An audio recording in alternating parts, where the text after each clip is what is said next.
मैं नहीं जानती कितने लोग इसे लाइक करेंगे और कितने लोग इसे डिसलाइक करेंगे, क्योंकि जो हकीकत मैं सिर्फ वही बयान करूंगी। और आप लोग मुझे कमेंट में लाजमी बताइएगा कि ये बात मैंने सही की है या गलत की है।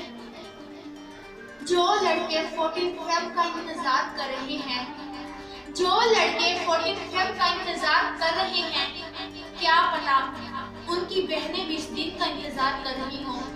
मेरी आप सबसे रिक्वेस्ट है, माँ बाप से, भाइयों से, कि 14 फेब को अपनी बहनों को घर से बाहर ना निकलने दें, क्योंकि वैलेंटाइन डे है। जो प्यार करते हैं आपस में वो एक दूसरे को प्रपोज करते हैं, भूल देते हैं। और अक्सर तो देखा गया है कि आप मैं कुछ बोलना नहीं चाहती, लेकिन कहते हैं समझदार के लिए इशारा ही काफी होता है।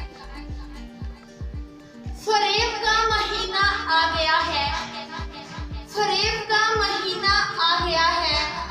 इश्क के नाम पर कपड़े उतारे जाएं।